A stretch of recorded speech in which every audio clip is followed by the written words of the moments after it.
Sorry, from the live stream.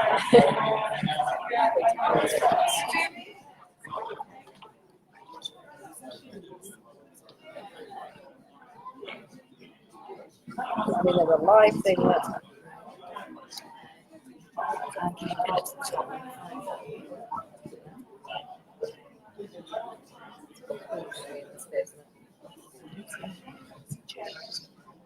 How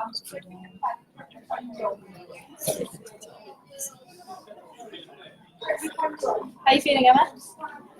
You're gonna be bloody great, don't worry about it. Yeah, totally.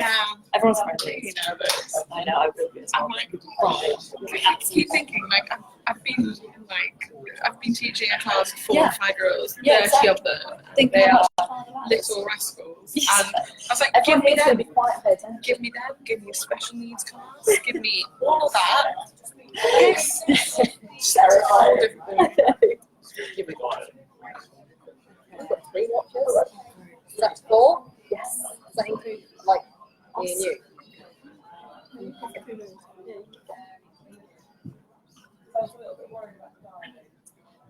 Leave that. People hang out. We don't. I really don't think oh, sure, yeah.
So we've got one not between us live and the thing.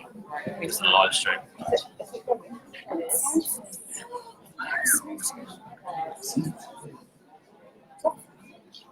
Got some viewers already. When Ali gets here, I'm sure she'll find Jack then I said Jack. Will you speak? That's all right. And I'll start. Do you want me to start sort of shimmying people to take a cue? So that's Yeah.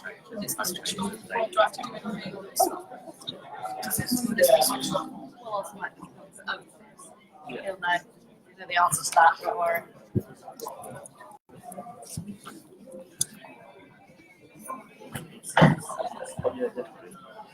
Yeah, no, I've said that, but you know that's not sensible, right? Yeah, straight on.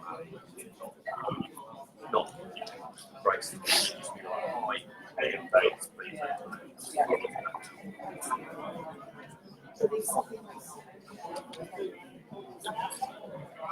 so,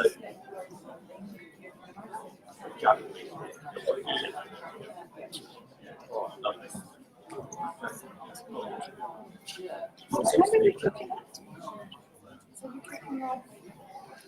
we're at 80. Yeah, 80. Yeah. 1, 2, 3 in now. Yeah. Now that we're live, I've managed to get another iPhone. Do you want to see if you can get into the another what? Oh yeah, Gibraltar. Yes. Oh, that's Michael. Sorry. Yes. Yeah. Yeah. Yeah. Yeah. No, I don't. My dad's 6'4". Actually, a kid in my youth called me Gandalf. That's what they call me, Dad. She had an eating disorder, a girl called Vicky. She came to see me one day and sent me a card the next day after a long conversation about all the troubles in her life. She sent me a little card and she said, I always think you're like Gandalf.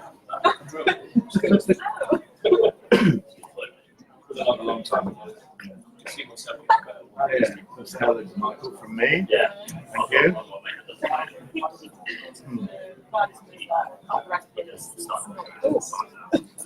Well, I'm going to my hobby.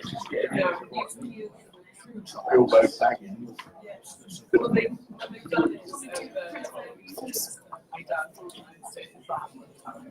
Who've got some photos? I'm going to do that.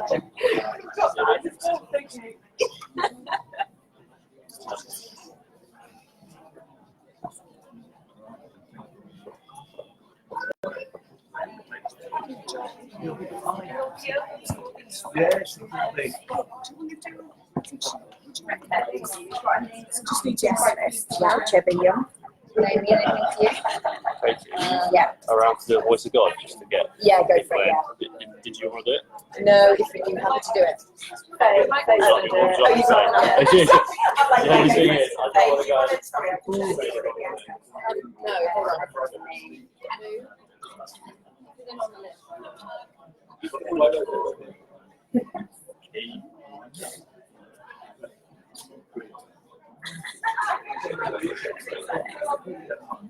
I can check to see if they've. Yes, on mute. Good morning, everybody. The event is about to begin. If you'd like to take your seats. Hi. Yeah.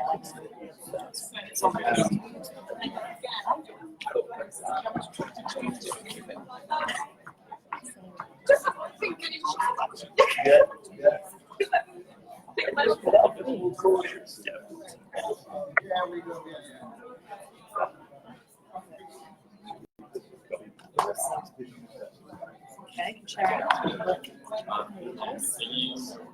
Someone around the handheld. Yes, we've got two for that. That's the one. They can just like let me know and start speaking.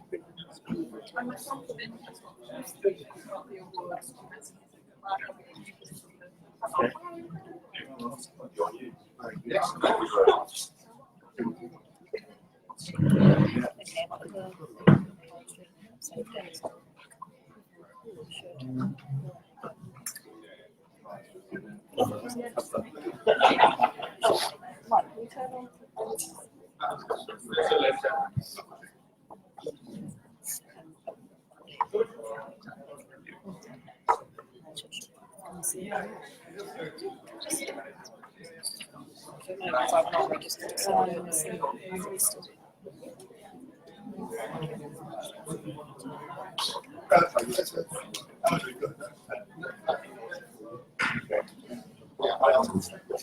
All good?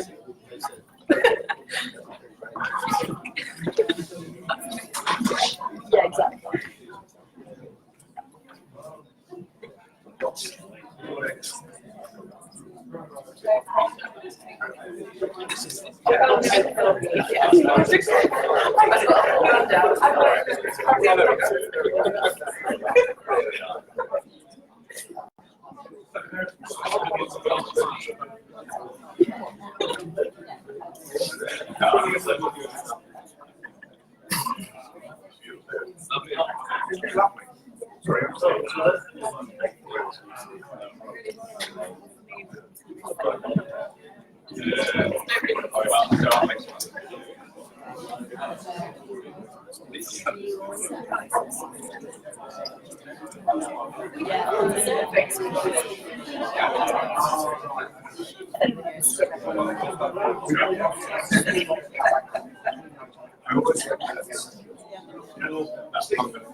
Yes.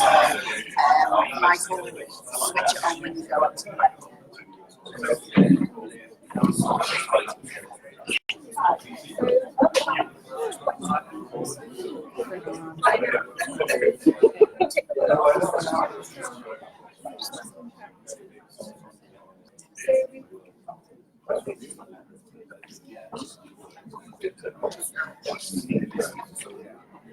Yeah.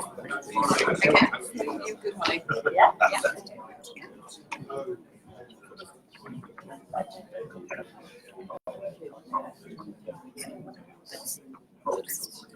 A very warm welcome, ladies and gentlemen, to this breakfast event in the sky. I hope everyone has managed to have a coffee and something to eat, and thank you for joining us this morning at Salesforce Tower, London.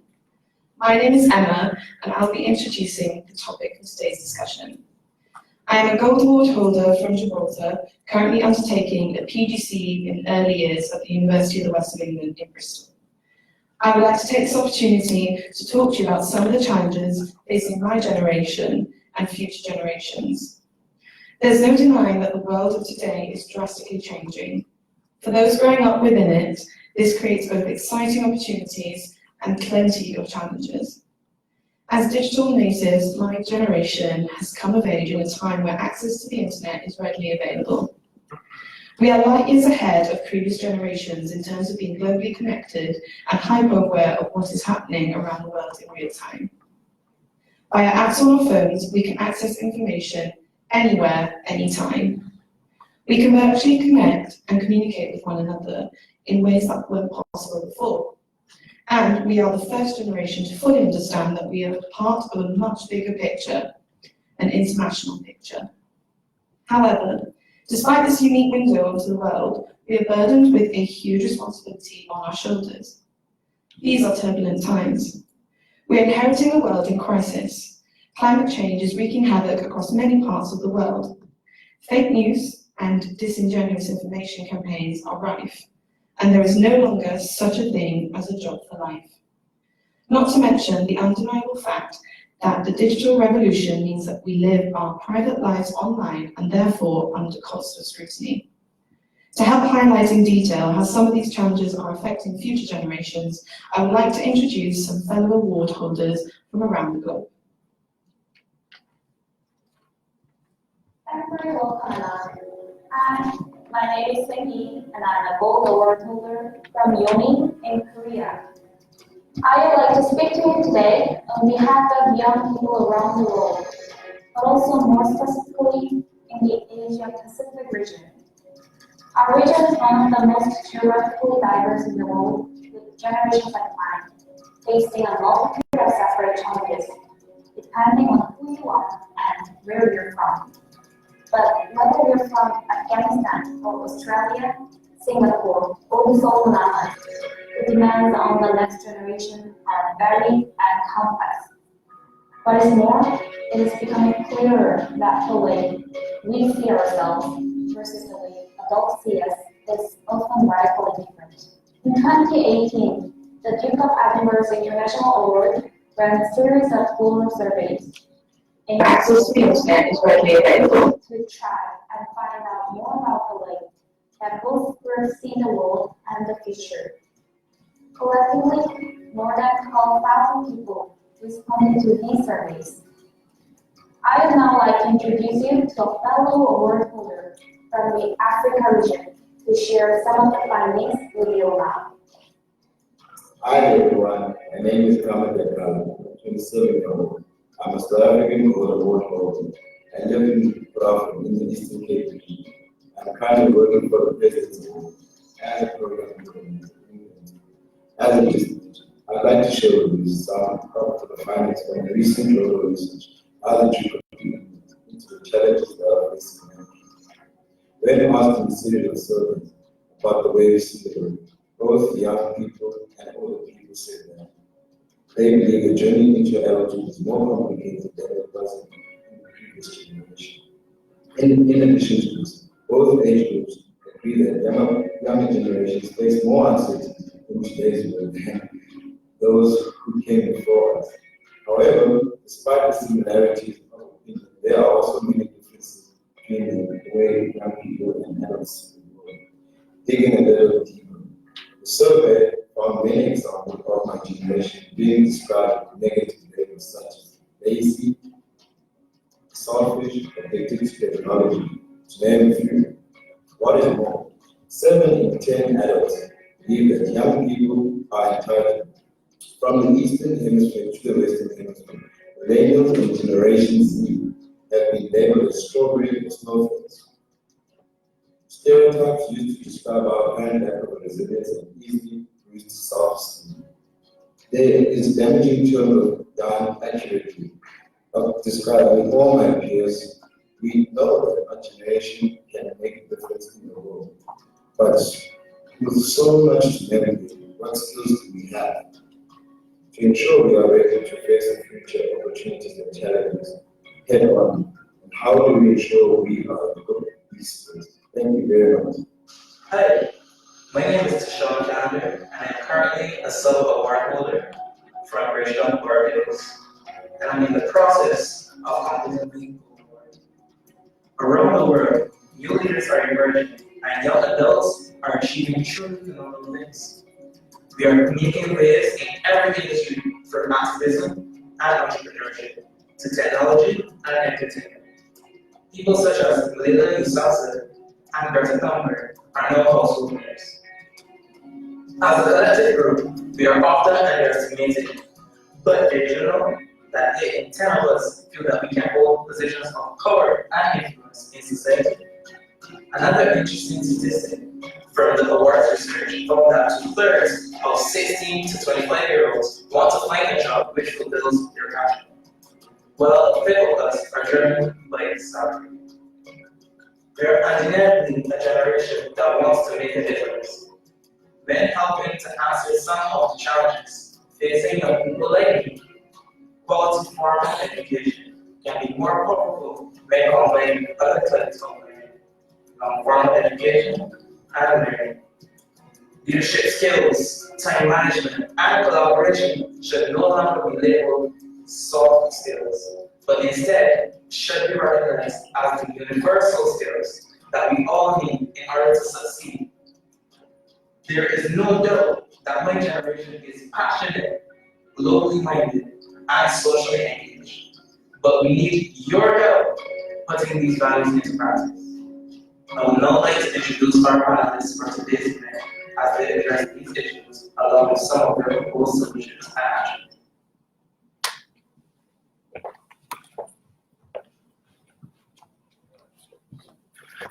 Well, good morning, everyone. Those of you in the room, just to prove to those people who are online and with us on Facebook this morning, could you sort of make some noise, please? And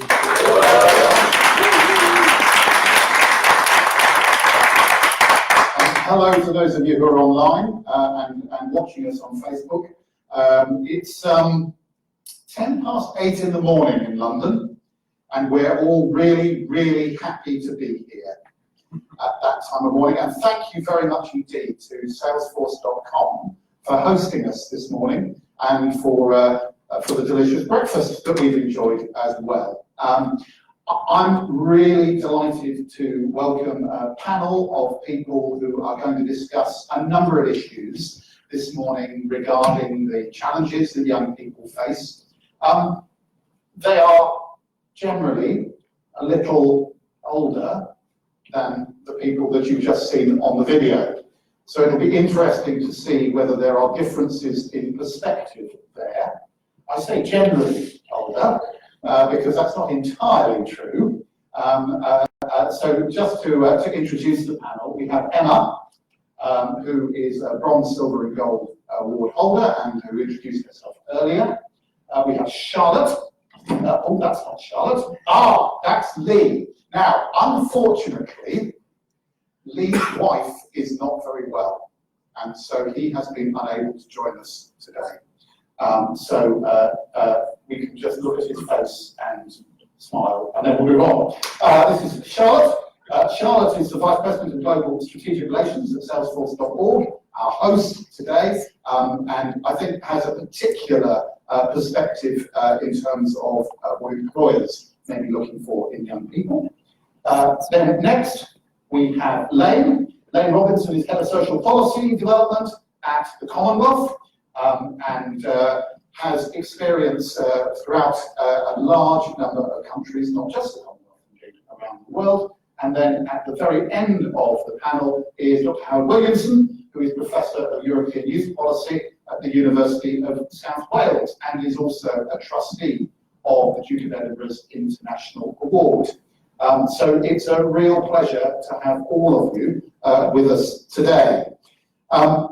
Now, while we continue our conversation today, because we're trying to be extremely digital, it would be really good is, normally at these sorts of things, we ask you to put your phones away.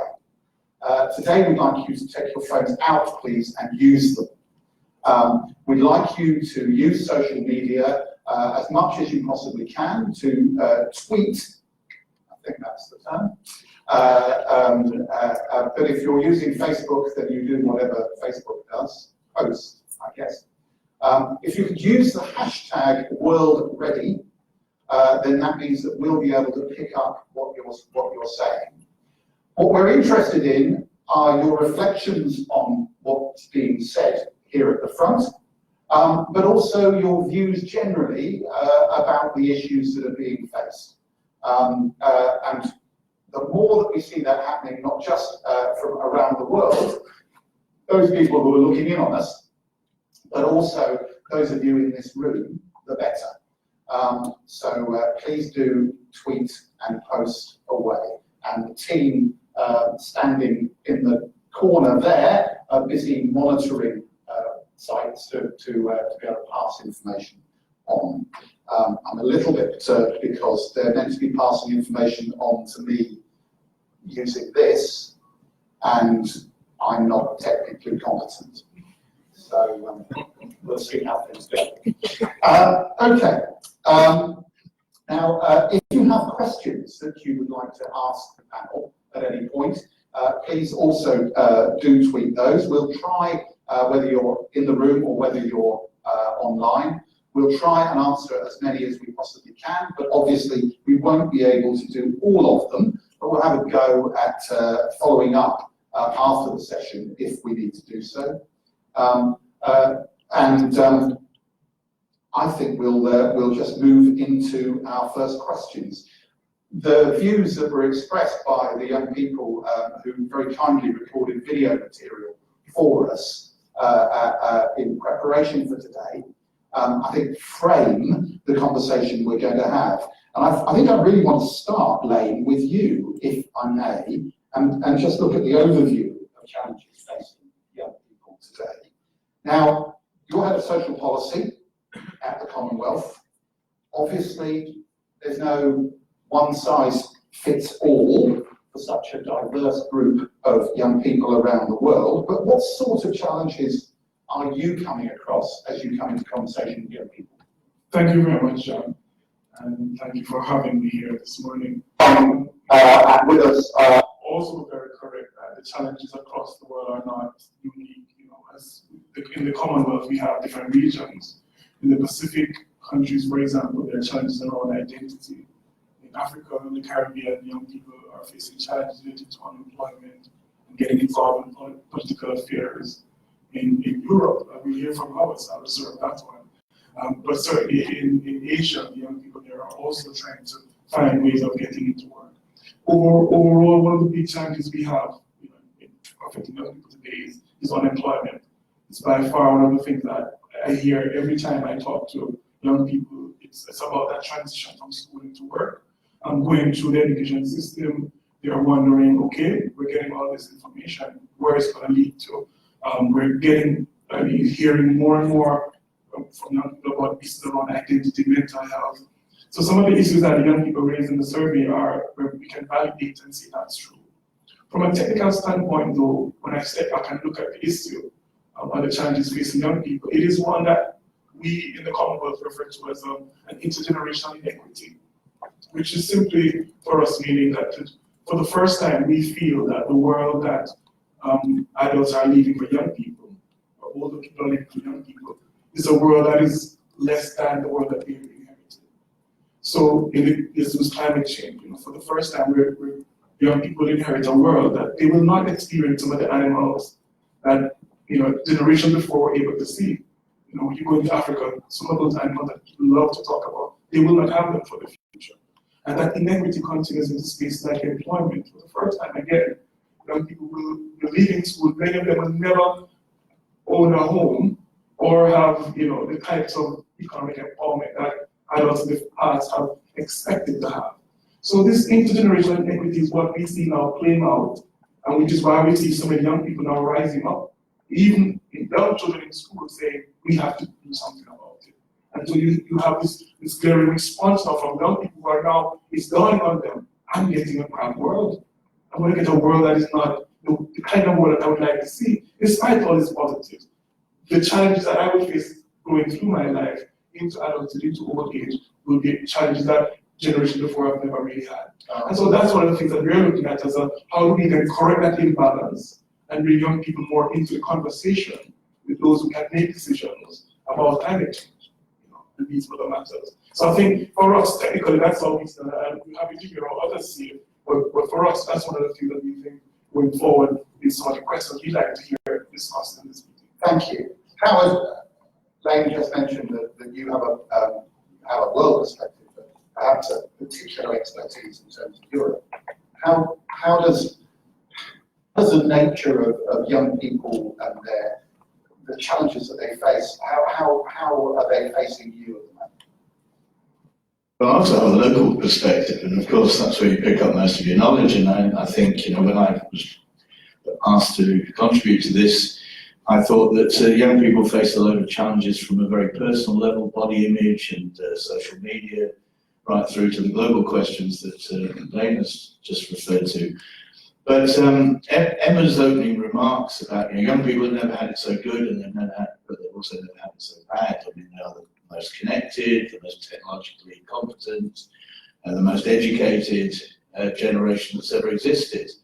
But the future looks pretty bleak in a lot of ways, and there's a lot of anxiety around a whole host of different things.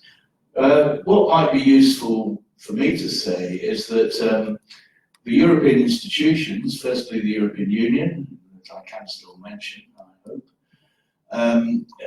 is very aware that its programs for the last 30 years have generally benefited already quite privileged young people, and they feel that they need to reach deeper and further to a wider population of young people and make them feel part of something bigger. So they've got this new strategy called Engage, Connect, Empower, where it's about reaching more young people, linking them up through more mobility programs, and empowering them through more participative practice. And the EU has, I think it's about to appoint, or has just appointed a youth coordinator to try to develop that. Where I'm much more involved is in the Council of Europe, which is about 47 European countries, and that has just launched its youth sector strategy for the next 10 years. And it touches on things that perhaps we would not otherwise touch on. One is about revitalizing democracy. A lot of young people are living in parts of Europe which are becoming more authoritarian, closing down civic space, shrinking civic space as it's called. And one argument is that my generation created a pretty democratic Europe, which young people have started to take too much for granted, which Emma may wish to challenge, but that is one view. And that we need to think of new ways of actually enabling young people to appreciate what democracy means and what life might be like if it's not there. The second area is about accessing rights, that again, we live in a world where we have lots of declarations of human rights and social rights, but there are many young people in Europe who are getting nowhere near accessing awareness, let alone accessing some of those rights, rights to education, right to employment, as Layne has talked about. The third key strategic area is about living together in more diverse societies, and to do with radicalisation, both right and left, and about trying to bring people together in a more tolerant atmosphere of mutual respect, which our politicians don't help us with in many ways, in the language that they tend to invoke around the other groups in affecting our worlds. And the fourth thing that I think is important, because it's very close to my own heart, is where I started as a youth worker. I ran a youth centre for 25 years, and it is about something called youth work, which is sometimes also called non-formal education and learning. Non-formal education learning is a bit broader than that, but both the European Commission and the Council of Europe have for the first time really started to celebrate something called youth work and how that can help young people make sense of an increasingly complex world and navigate their way through it in a constructive and purposeful way and not fall by the wayside as a result of sort of desperation and anxiety about about the cards that have been dealt to them. Thank you. What I'm going to do before we open up to folks to suggest any questions that you might have for the panel, I'd like each of the panel to have the opportunity to speak and get some genuine airtime. Charlotte, one of the things that's been raised, certainly in the video, but also by young people that we come across around the world, is that they are digital natives. You mentioned it in your opening. What do you think, as a representative of an organisation that is committed to joining people up, where are the opportunities and where are the challenges at the moment for young people in that space? So I think Emma very, very succinctly summed up some of the issues that face us. Technology has the most amazing potential when used for social good, but it also has the most amazing disadvantages when it's not used for good. And it's a really fine line to navigate, especially when this is new. I mean, 25 years ago, we had none of this technology that we're talking about now. Even the web was so much in its infancy that people would be asking, well, what is it? And so we as adults are spending a lot of time trying to figure it out, trying to figure out how we can connect, how we can be safe, how we can disseminate fake news, how we pull all this together. Imagine a young person that's 12 years old that's really just starting on their digital and technological journey. They don't realise that this is new to everybody, and it really still is. And yet we're expecting them to understand it immediately, and we're expecting them to know what to do with it.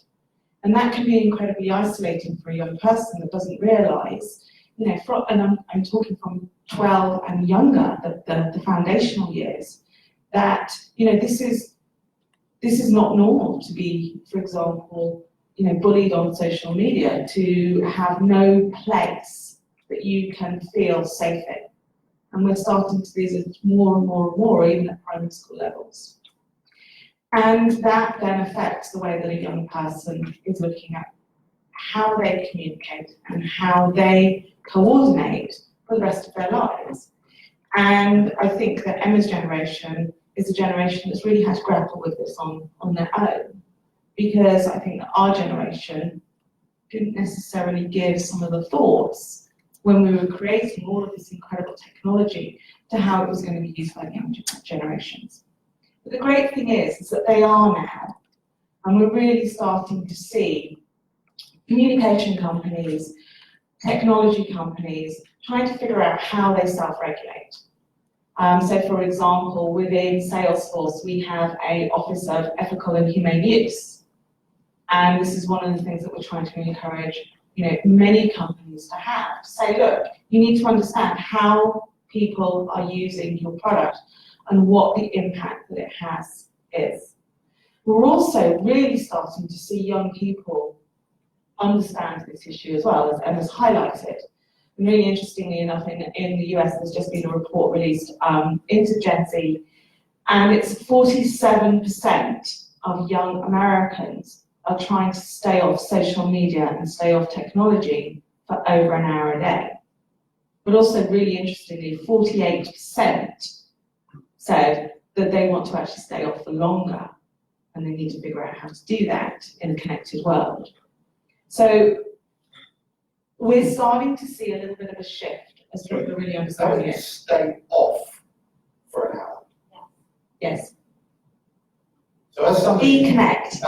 as somebody who grew up only being allowed to watch television for an hour a day, that's quite a shift in terms of expectation. Yeah. Stay off for an hour. Okay. Does that resonate with you? Yeah, I think a lot of people, it's interesting now that as I'm going into teaching, kind of seeing how much technology is being used in teaching. I think my generation, as you said, when it started kind of really picking up, and we wanted to be on every app and use everything and be as connected as possible. But the internet, and it's evolving so quickly.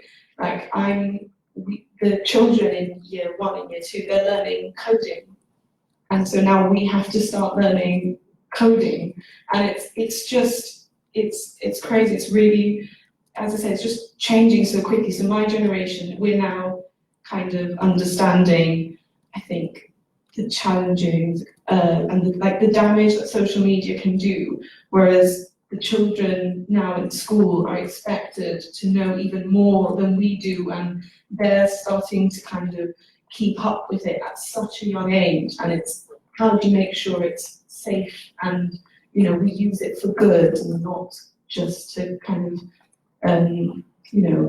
judge people and have that negative effect. It's trying to keep it positive and use it for good in all areas. Emma, I want to avoid asking you to speak on behalf of the generation, because I think that's, not only is that highly tokenistic, but it's also completely impossible. But in your own experience, and you're just talking about doing things for good, talking about the challenges of an always-on society and so on and so forth. One of the things that has come through from much of the research that's been undertaken has been around a greater awareness now of mental health and well-being. You and your friends, and I know that you've spent time with award holders from around the world.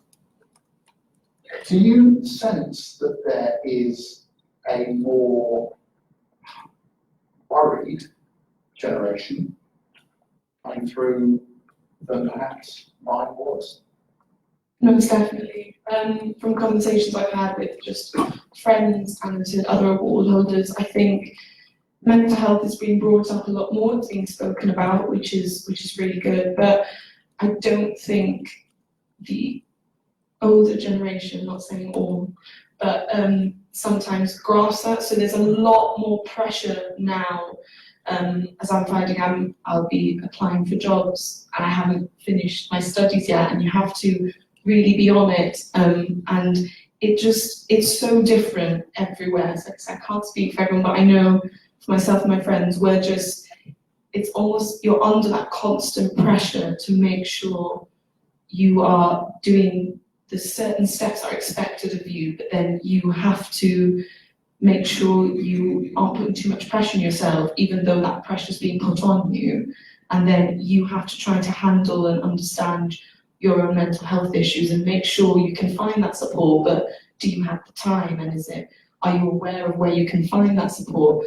I think we are lucky, as I said, it's being brought up and we are starting to get more of that support, but I think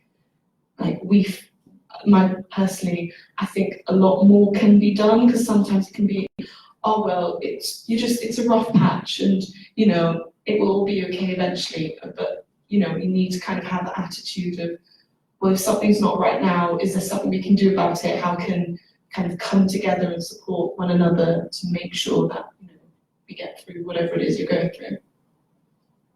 Do you feel optimistic about the future? You personally?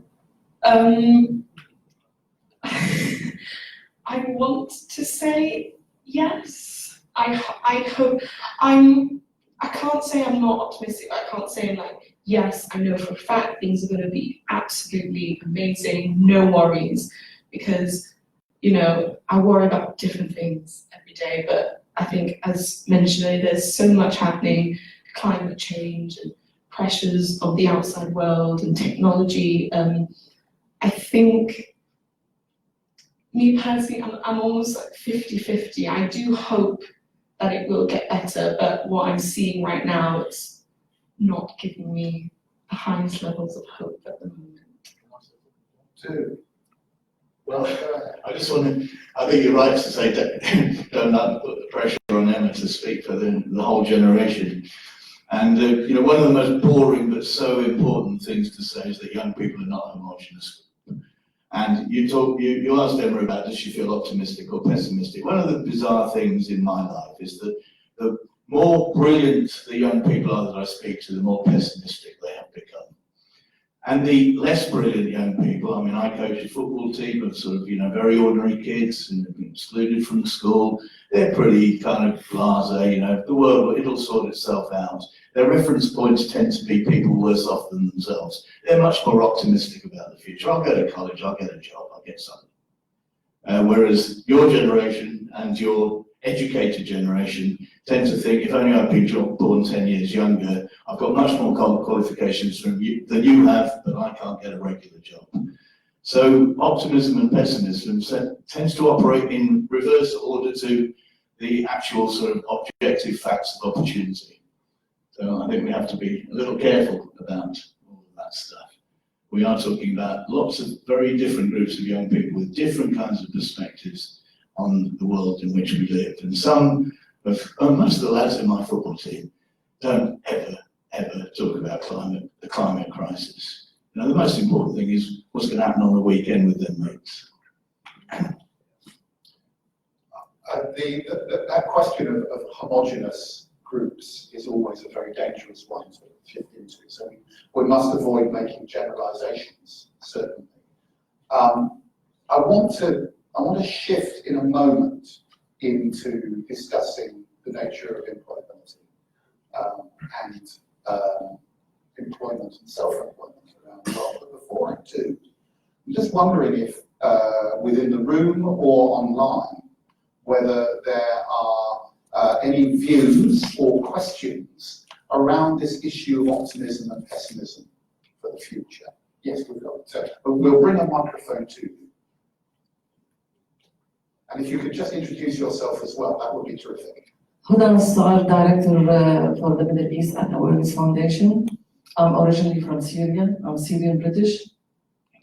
Thank you very much for having us, and it's wonderful what we said, all of you.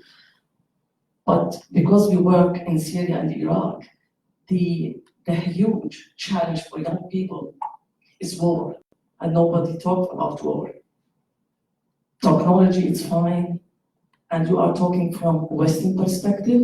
I'm talking from Eastern perspective. And the people, we have wonderful, intelligence, well-educated young people who still live in Syria, and they don't want to go outside Syria.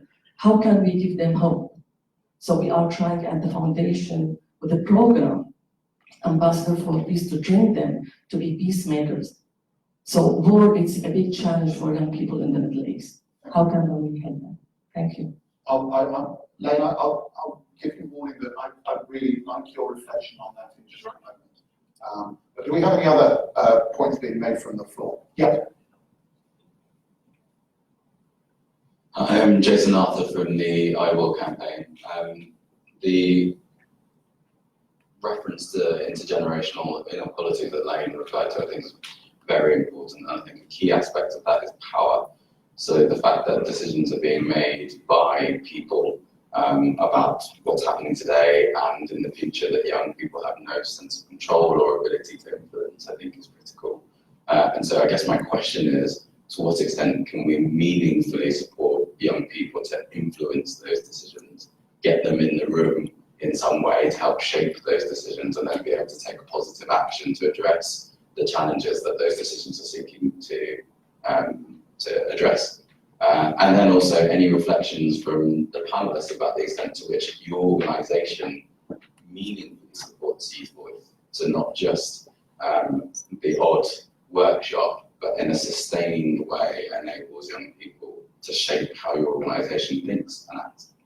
Thank you. Howard, I'm going to put you on notice to explore that question of youth voice. Thank you. And then we have one more at the back. Hi everyone, I'm Ryan Islam, Director of Concord Feminist Group. I'm also a Gold Award holder and a Young Fellow. I think about optimism. Harvard, historian Steven Pinker's has written a book about it, which shows that every indicator now has been going up and up. So the natural tendency is to be hopefully optimistic. However, keeping in mind a lot of issues that have been coming up over the years, especially with technology, I see 5 different types of organizations here. Have any of you considered incorporating a bit more of the technological element to prepare? I'd rather the youth slowly learn to prepare for the future than kind of just let go. As a small example, in Estonia, I understand first graders are supposed to do mandatory coding courses. Maybe 20 years ago, when I did the award, I had the luxury to do a skill as photography. But with the changing times, maybe a bit more focus should be put on stuff which will actually help career more than just taking pictures around. Thank you. Okay, that's an interesting perspective in terms of just taking pictures, and we'll pick that up. And I'd be quite interested, perhaps, to ask you both to reflect that. Emma, from the point of view of the award and the experiences that you gained undertaking that, and maybe a little on the digital piece and what can be done to help support young people become adept at using digital. So let's move to Layne first of all, and explore that question of conflict. No, thank you so much. It's an excellent point, and this is something that I think, again, this question about the variation across regions, those in the eastern countries, Syria and so on. That's the challenge more. And so I think globally, I think in 2018, for the first time, we had a UN resolution on youth, peace and security, which was sponsored by the government of Lyon, which really, at the Security Council level, said, no, young people are not just people who contribute or participate in war, they're actually peacemakers. And it was a response to the fact that we need to empower and work with young people as peace builders in their context. And so I perfectly agree that you're right. The issue of conflict facing young people, not just in the context of war, in the Caribbean, it's about the gangs, and the Caribbean nations are saying, how do we keep young people out of getting into gangs and so on? That's their big issue. The violence that is at a very community level. And so this issue about conflict and young people responding to conflict is a challenge as well. And I think in our case, we're trying to respond with practical action at national and local levels that actually changes this. We're just in countries like Cameroon, for example, where there's a challenge between the Anglophone and the Francophone, and young people are being caught right in the middle of that conflict right now. With how do you determine what my identity is as a citizen of my country when this is happening all around me? So these are all relevant issues that young people are faced with. And so I really do like the point about the power and who holds power and who is being empowered here. The youth forum that we will have at the heads meeting in Rwanda in June, the heads of government meeting in June, young people will have a dedicated forum. And interestingly, the theme that they wanted for the forum is this one: taking charge of our future. That was when we asked them, all the things that we have, what is the one thing you want this forum to say? And they said, it's taking charge of our future. And I spent a little time unpacking that with them. So why did you choose this? And it's exactly that point. The feeling that things are being thrust upon them and they're not able to engage and make those decisions that actually will change the world for themselves. In all the cases of war or peace, in employment, with climate, you name it, things are being decided and they're not in the room. So I'm interested to hear how it answers that question about voice, but it remains a challenge where young people are, wanting to be in these spaces, but it's not coming through for them. I think in some countries, for example, they're not able to run in elections either. I'm so happy for some countries and some places where they're lowering the voting age, for example. But then you have the challenge of young people also not participating or pulling back from formal ways of participating in politics because they have lost trust in the situation around them. So it's a complex space we're in with young people. And I think a lot of the foundations that has been laid are being questioned and challenged now about democracy, about its usefulness, and young people are having to now redefine the world as how they see it. You know, they need to be in that space where they can recreate the kind of world they want to see. Not a world that is defined by the SDGs, that says this is the world, but a world from their perspective looking on what is the world you want to see, and how do you take charge of that future, which is, I really like that theme that they put forward, and I look forward to hearing the conversations about that. Probably just a word though on the issue about digital, and I thought about it. You know, there's the data around digital is really very bad in the world. We're doing a piece of work called Youth Development Index, and one of the things we're trying to do is to break down what does youth development mean or youth empowerment means. And one of the areas we wanted to focus on is digital natives. The best data we can find is data that says young persons who have come in contact with the internet within a month across the world. So they talk about digital and so on, that the data is just not there to support across countries in large numbers the direction of shift or change that is happening in this space. Let's return to that, because that question of whether evidence is only anecdotal is, I think, an interesting one. Just for those in the room and online, you used an acronym a moment ago. You talked about SDGs. Yes. I'm guessing that many people will know what they are, but lots won't either. So do you just want to explain? So the Sustainable Development Goals are the global goals, 17 global goals, and then targets and measures that are agreed by the world leaders to say this is what the world needs to commit to. It builds on the Millennium Development Goals, which ended before, and these are the new goals that go up to 2030. And they range across a number of areas, all aspects of life, you know, from political participation, for poverty, for oceans and lands, for partnership, a range of targets and goals that the world should be focusing on. But the wake-up call is we're 10 years to that set of goals, and the belief right now is that we will not make them. So again, the goals that we've agreed that the world that we want to see, the kind of things we want to see, we're not going to make those goals and targets. And then what does that mean for young people? This is the challenge we have in the world today. Thank you. Well, the point about Syria, well made and deeply respected by me. I did say that the third strategic goal of the Council of Europe is living together in diverse and peaceful societies, and they have a lot of young people who are youth peace ambassadors, and of course we don't stretch as far as Syria in terms of membership of the Council of Europe, and they're not war zones anymore, but I mean the Balkans and Eastern Europe, in Ukraine, there's a lot of conflict of various kinds.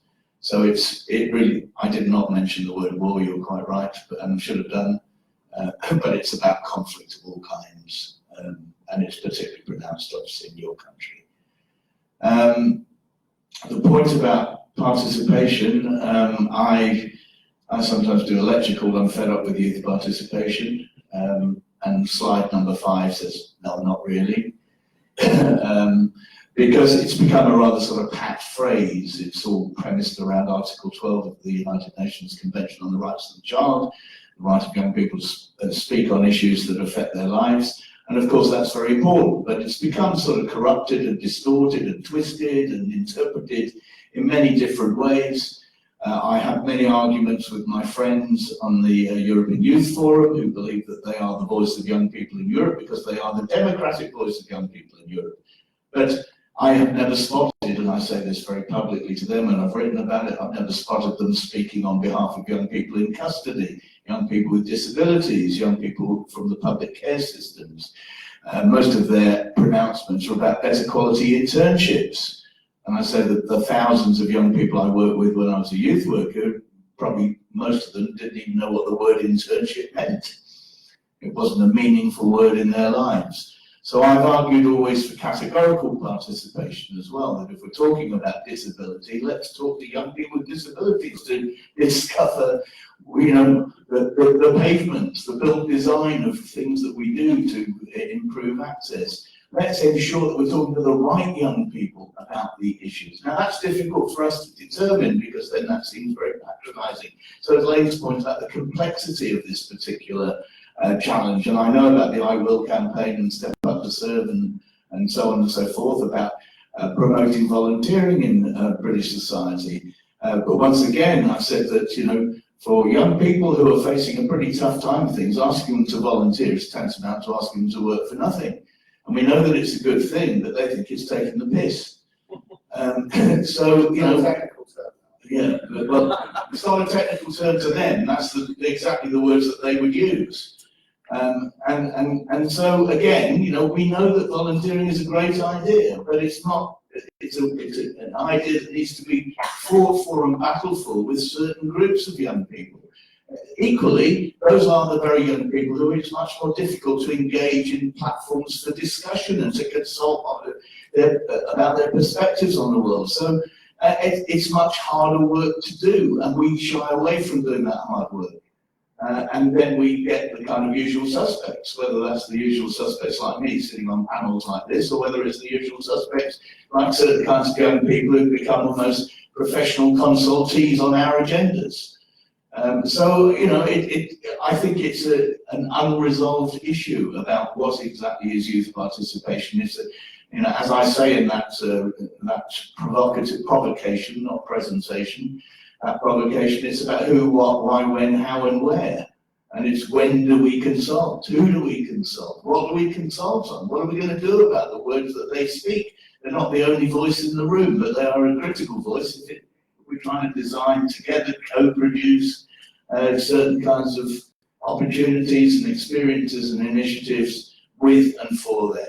So it's difficult. And I think, you know, your point was what are your organisations doing about this?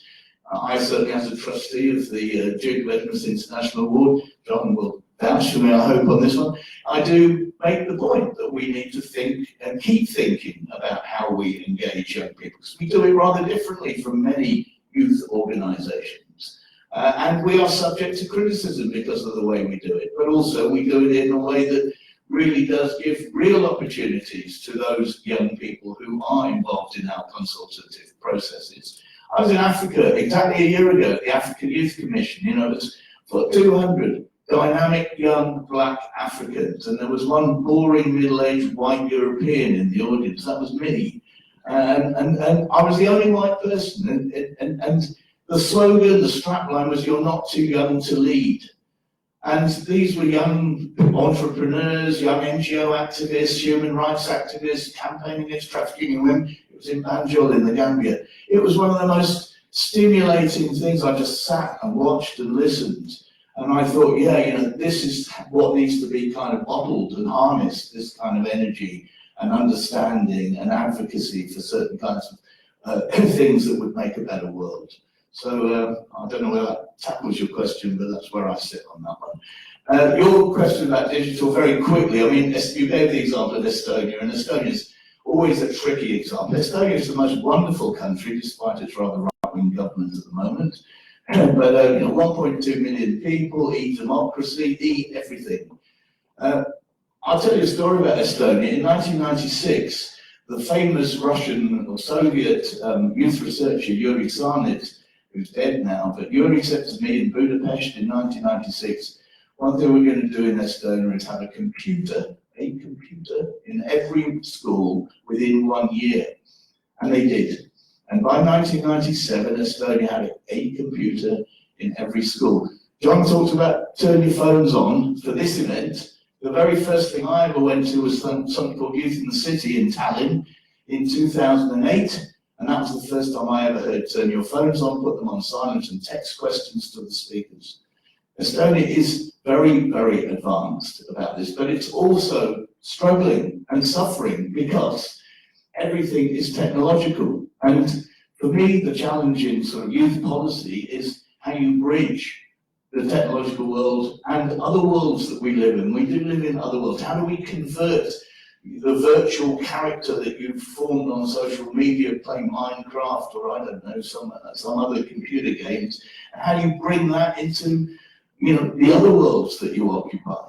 And this is not a new challenge to youth work. This happened in the 1920s with the Scouts and with the Woodcraft folk and the Kibbo Kifts that you've probably never heard of, but where young people from the cities were taken into the country and given a new Native American identity. And you could be anything. You could be powerful. You could be strong. You could be running water, and you can change the world. But if you were still a little crappy kid back in the urban environment that you came from, and you couldn't transfer that newfound confidence into that real world of your life, then all that great experience that took place in the woods and around the campfire was to nothing. So I think, the technology debate is a tricky one. It's not about equipping everybody with great understanding. One final point about that, though. I'm going to stop you now, because yeah, stop me. Because we need others to have a... We'll talk later, if you want to carry on. That would be great.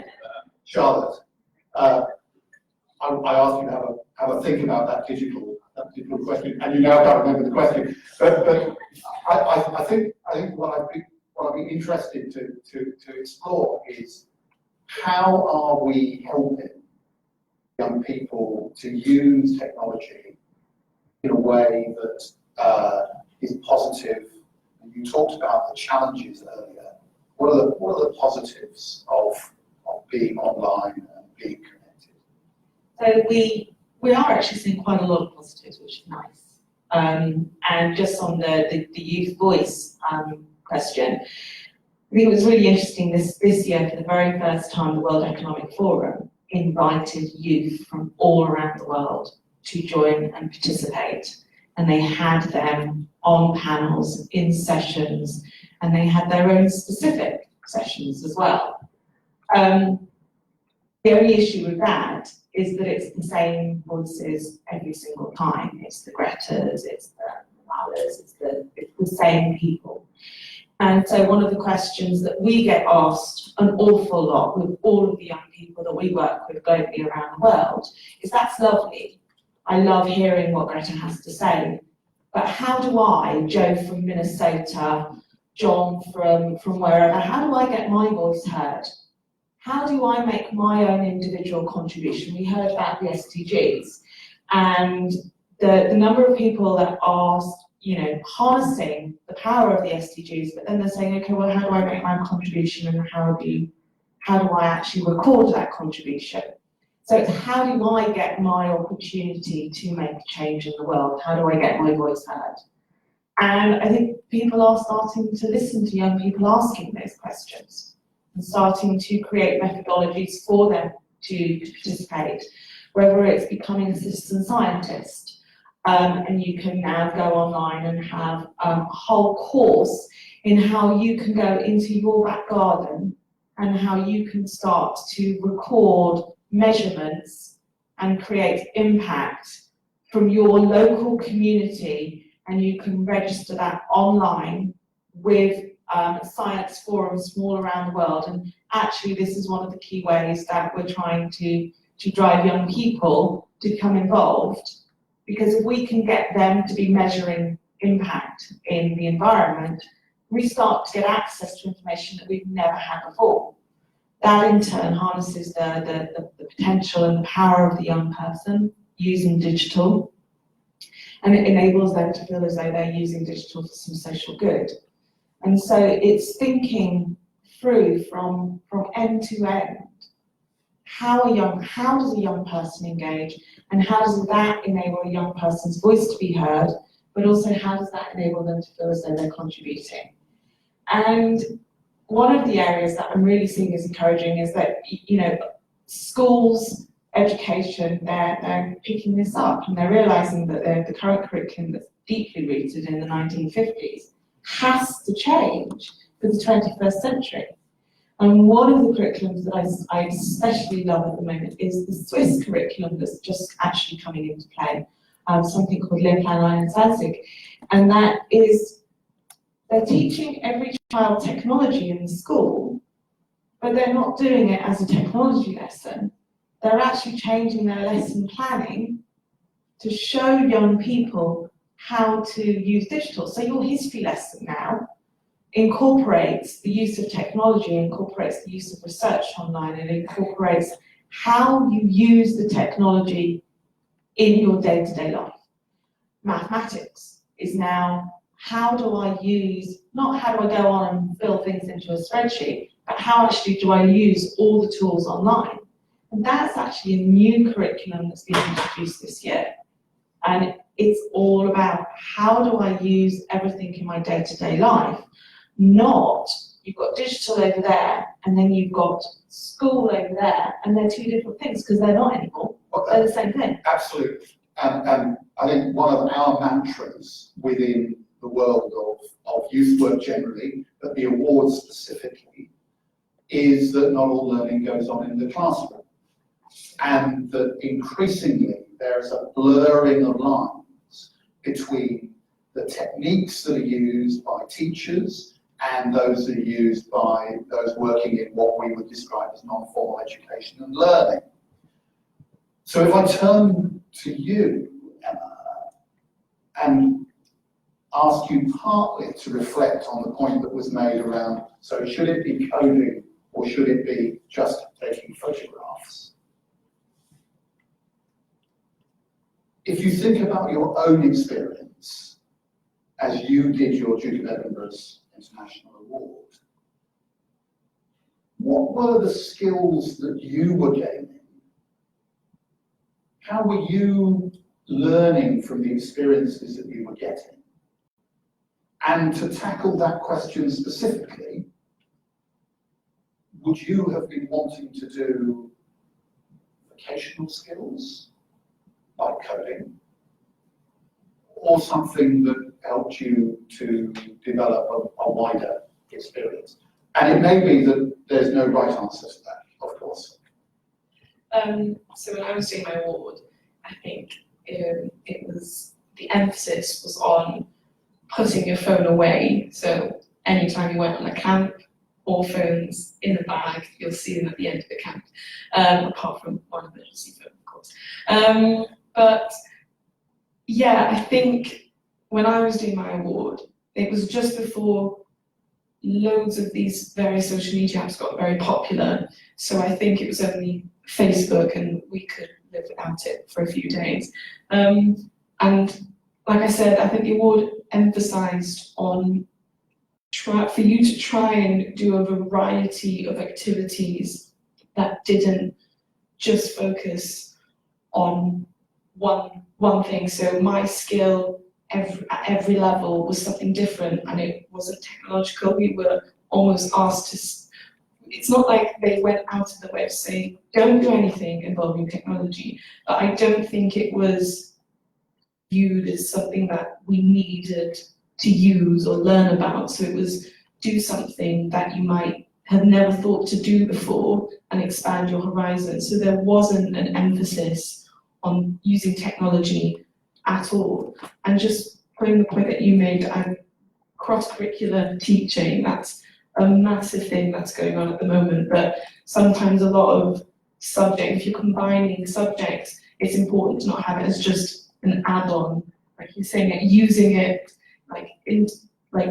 keep switching and making sure you've used them to enhance that learning and their understanding of what's going on around them. So technology can be an amazing, useful tool, but it's important to not just, we're going to do history, we'll just research and then write a fact file in a Word document. How else can we use that technology to enhance learning? And learning in the classroom, forest schools, that's a major thing. And especially in early years, we don't want to just have them think that they're just sitting down at a desk and they're going to do some work and that's it, really exploring all the resources around them and using the world around their environment to enhance learning. So this term forest school is perhaps one that's particularly known within Western society, I guess, at the moment. But it is about taking learning outside the classroom, often for very young children, and giving them the opportunity to build attitudes and behaviours and skills around getting muddy, making fires, doing that sort of thing in a more wild environment, which could be in the school grounds, but importantly isn't sitting in front of the desk. We've had a question from the internet that I wanted to just pick up. And that has come from Jacinda. And this is going to be an impossible question for each of you, so be ready for this. And also, it's a question that needs a one-word or at least a tweetable answer. I'm not looking at anybody in particular in terms of loquaciousness. So here it is. So this is Jacinda asking, which challenge mentioned by the young people speaking today in the video or otherwise do you think is the most important for us to try to tackle first? I'll let you think about that. I'll let you think about that. That was fast, Howard. That was fast. But also, I'd encourage you, if you're perhaps wanting to join the debate yourselves, ask yourself that question too, and tweet with World Ready as a hashtag. What's the challenge that you think needs to be tackled first? So we've had hope. Okay. We go for employment. We can explore. Inclusion.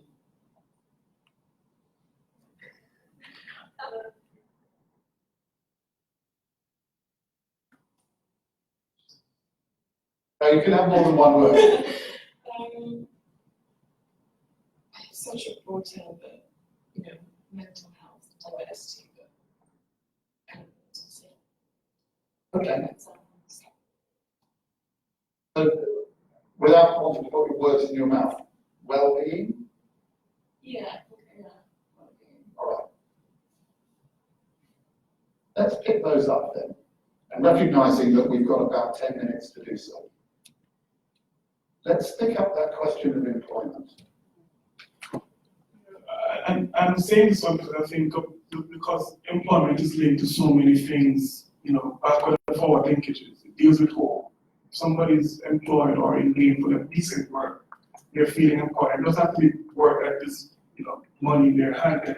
If somebody's employed or has decent work, it has so much to do with how they see themselves in the future, how maybe their past, their education system, living into that. I think there's a crisis in employment right now that I think the world is not talking about. I'm really concerned about it. Every time the ILO puts out data, the unemployment figures are going up.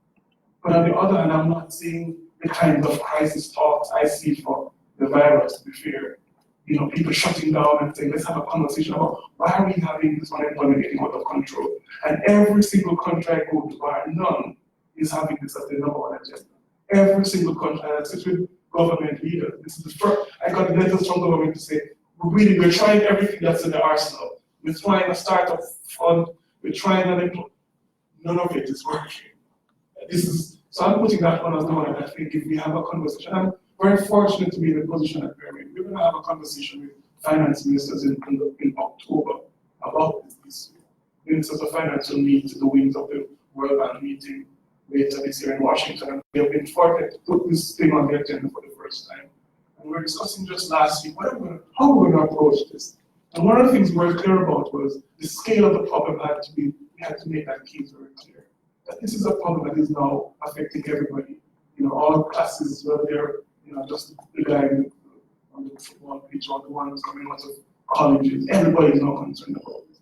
So I think if we can put the kind of a global response around this together, beyond what we have all tried, I think this could be part of what I would like to tackle first in my capacity as somebody who can deal with policy. I think it has links back to hope. It will help the well-being as well. You'll feel more better, more confident about yourself, knowing that you have decent work.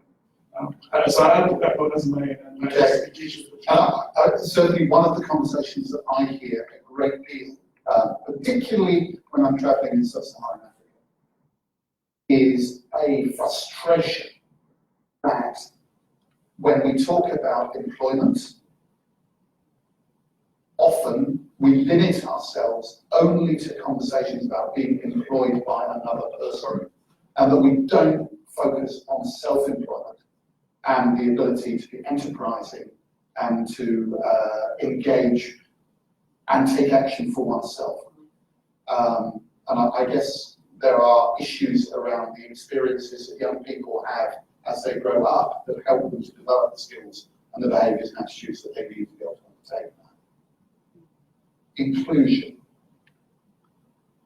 Well, I think that's part of inclusion as well. Go on. I think that, you know, we want every single young person to have an opportunity, and whether that's an employment opportunity with a corporate, whether that's a education opportunity, whether it's the opportunity to have your voice heard, whether it's self-employment, a young person has to feel that they have the ability to be included in society, to be able to harness their potential to gain an opportunity. And inclusion, it covers everything. It's equality, it's access, it's everything that a young person feels that they need to be able to become, I don't know, that there is a word for it, the well-being. Yeah, if you feel included, if you feel that you have the opportunity to become employed, and as you say, it doesn't have to be in a workplace. It's to be able to do something that actually contributes and is meaningful. And we see this so much from young people right now, that they want a job where they can feel included. They want a home where they can feel included. It is the foundation, and so many young people, by right of changes in the world, simply don't feel included. They don't feel that they have that opportunity, and so that for me is why it's so important. Thank you. Well-being, mental health. I know you've talked a bit about this already, but why is it for you? Why is it at the top?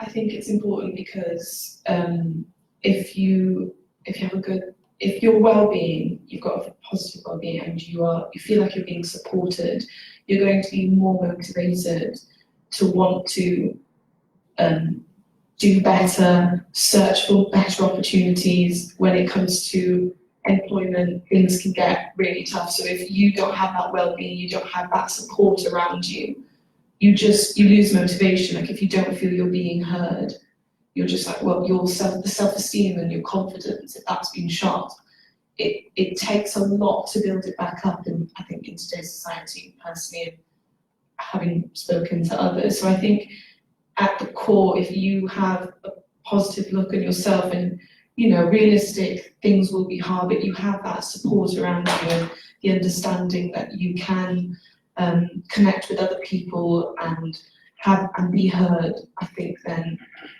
a lot more opportunities will present itself to you, and you'll be more motivated to go out and find those opportunities. Okay. Well, I think what's interesting is that you could draw a nice little diagram with our 4 words and connect them up very easily. I was thinking about what I'd say about hope, which is a rather sort of generic, optimistic kind of thing. But, all the research evidence points to the fact that the growth in psychosocial disorders in young people are a product of social dislocation, not social disadvantage. Feeling cut off, exactly the points that Emma's made, feeling disconnected, feeling, what is my place in the world? Where do I fit? Who cares about me? And I'm not romanticizing past structures of society, but there was a sense of place. And actually that does link a little bit to the employment arguments, that we could look at different subsectors of the economy, the green economy, the ocean economy, whatever it is, and you need a whole set of jobs within those different parts of the economy. There's quite a lot of debate academically now about this kind of duality of employment or self-employment that John sort of raised, because it's actually more complicated than that. It's going to be hybrid kind of roles. Some are going to be paid, some are going to be less paid, some are going to be better paid, and so on. Some's going to be volunteering. But it's all about, how are people going to, a key word that's been developed by a South African sociologist called Charlene Schwartz has been navigation, navigational capacities. We need to implant in young people the ability to navigate an increasingly complex world in a purposeful and positive kind of way.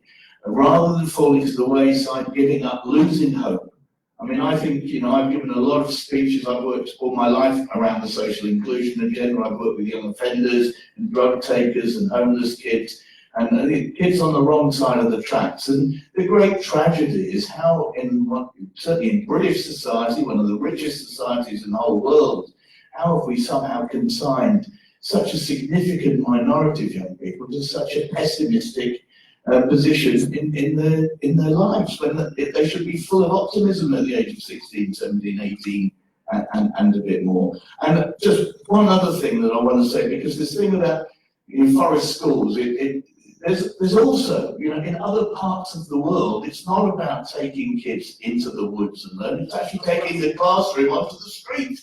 There's a guy called Arno Raskin in Flanders who did this in Guatemala and Honduras, which was actually designed a classroom that could be rolled along the street and opened up in the street and teaching street kids to read and become numerate and technologically adept and so on. So we have a much more complex mosaic of learning that needs to be done and a much more sophisticated set of opportunities about where we can do it. And I think that's what we need to have the discussion about. Thank you.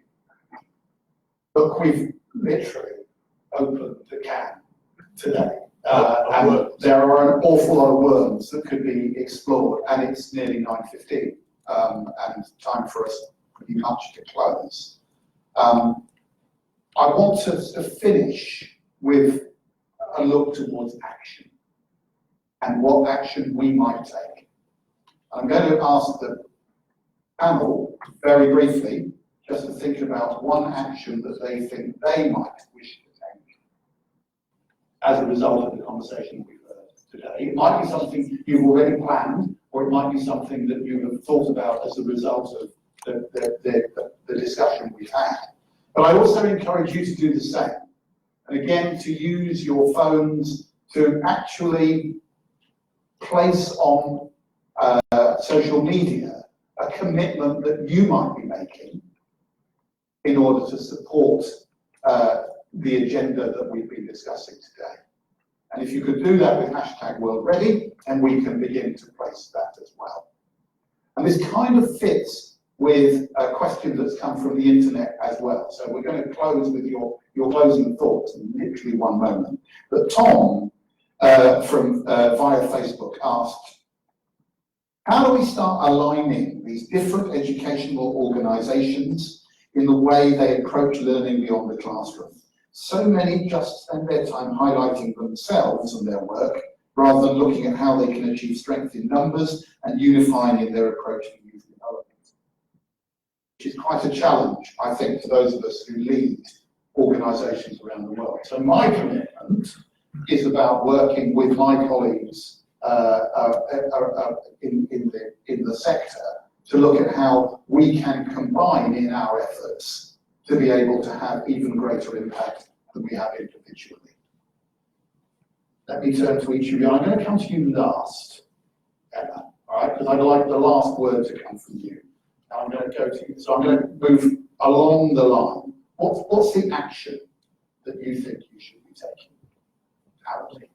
Well, I've been completely consistent all my life, from starting as a youth worker through to policy advisor with governments and so on. You lot in this room, us lot in this room, if we were writing a list of the things that have brought us here rather than some other place in the world and our lives, we would have quite a complex set of things about music and adventure and mobility, as well as schooling and family support and everything else. I used to do this, write down 10 things that brought you here and you're not in prison. You know? And then we look at many of our young people and look at our list and look at those young people, and many of them don't get a lot of that list. So my policy challenge has always been, and the Duke of Edinburgh's International Law does talk about access, reach and impact. It's about reach. How do we reach beyond the usual suspects who access our stuff quite readily to reaching those young people and providing them with a better repertoire of experiences and opportunities? I really don't care who does it. I don't care how it's done. I mean, I do care about it, but we don't have time to talk about that. But the important thing is, how do we take that offer to a wider population of young people, particularly those who are most socially excluded, most dispirited, most on the edge. Thank you. Layne. Very quickly, for me, in the policy space, it's about three things: implementation, implementation, implementation. All the papers have been written, the researches are all there. I've seen them, I've read them. What we most need right now, what I can say, we need to shift from that talk and stuff into doing it. So it's a sort of Nike. Just do it. Okay. I'm going to be making an appeal to governments in June, the heads, to leverage what we already know is happening with the Duke of Ed and the Big Six, for example, to say let's just do it and do more of it. Thank you. So that's my just do it. Let's do it. Other sportswear brands are appropriate. Okay. Jonathan. For me, it's ensuring that the corporate world becomes involved and that they are listening. Well, first of all, they are asking, but then they are also listening to the voice of young people. But they are doing their bit to make sure that the youth become included, because actually they're going to be the ones that carry on the work that is already being done by business. So we can't achieve anything like the Sustainable Development Goals. We can't drive education. We can't do anything unless we get the corporates involved as well. Thank you. Final words. I think it's to get a conversation going. I think it's very easy for young people to maybe voice their opinions on Facebook or to their friends, but then not actually do anything about it. So get a conversation starting within your own community, as well as connecting with other people, other youths, and looking at the intent, the implementation, and then our impact. How can we impact what it is that we are hoping for the future? Thank you. So make sure that the four of you tweet those, please, on social media using the hashtag WorldReady. If you're watching us online, please think about what you can do positively to have an impact and tweet or post using that hashtag. Those of you in the room, please do the same. And then we can begin to continue the conversation after today's, I think, really fascinating opener, but no more than that. My thanks to all four of you who have sat on the panel, and also to those young people who made the video that we saw at the very beginning. Thank you for joining us online, and thank you for those of you in the room. For those of you in the room, there is more coffee and there are more bagels. Please don't feel you have to disappear immediately. Grab a coffee and continue the conversation even now. Thank you very much indeed, everybody. A round of applause for our wonderful.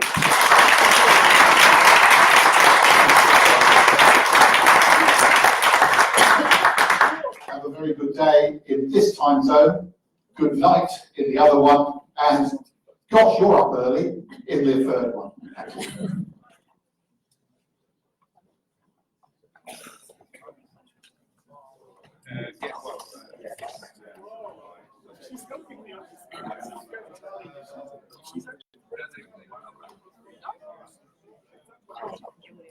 Yeah, no, they all sit